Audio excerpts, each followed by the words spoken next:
రండి వినండి, సత్యము తెలుసుకోండి, నిజము తెలుసుకోండి.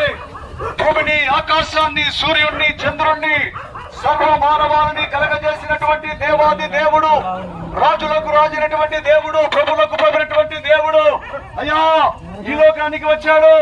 ఆయన పేరే నజరేయుడకు యేసుక్రీస్తు దేవుడయ్యా. నీవు నేను పాపము చేసి ఉండగా, నీవు నేను పాపము చేసి చనిపోయి నరకలోకం వెళ్ళిపోతా ఉంటే, నీ కొరకు నా కొరకు ఈ లోకానికి వచ్చి ఆఖరి పట్టు వరకు రక్తము చెందించి ప్రాణం పెట్టాడయ్యా. కాబట్టి గ్రామ ప్రజలారా, గ్రామ నివాసులారా, నీలో ఊపిరి ఉండగానే, నీలో ప్రాణం ఉండగానే నిజం తెలుసుకో, సత్యం తెలుసుకో. జీవితము చాలా చిన్నది. ఒకదిన మనమందరం కూడా మరణించాలి. మరణము తప్పదు. మరణించే లోపల అయ్యా యేసుక్రీస్తు దేవుడు నీ జీవితాన్ని కాపాడే దేవుడు, యేసుక్రీస్తు దేవుడు నిన్ను రక్షించే దేవుడు, యేసుక్రీస్తు దేవుడు నువ్వు ఏ సమస్యల్లో ఉన్నా, ఏ కష్టాల్లో ఉన్నా, ఏ బాధల్లో ఉన్నా నిన్ను కాపాడే దేవుడు, రక్షించే దేవుడు. ఏ కుల మత వర్గ భేదము లేకుండా యేసుక్రీస్తు దేవుడు తన ఎదుకు రమ్మంటున్నాడయ్యా.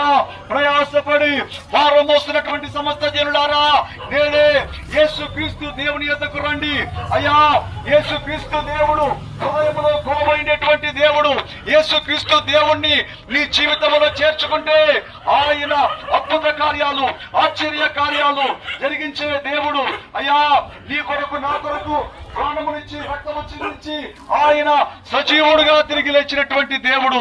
కాబట్టి గ్రామ ప్రజలారా, గ్రామ నివాసులారా, నీ రోగం పోవాలి అంటే, నీ బాధలు పోవాలంటే, నువ్వు చనిపోయిన తర్వాత స్వర్గలోకం చేరుకోవాలంటే ఇప్పుడే యేసుక్రీస్తు దేవుని నమ్ముకో.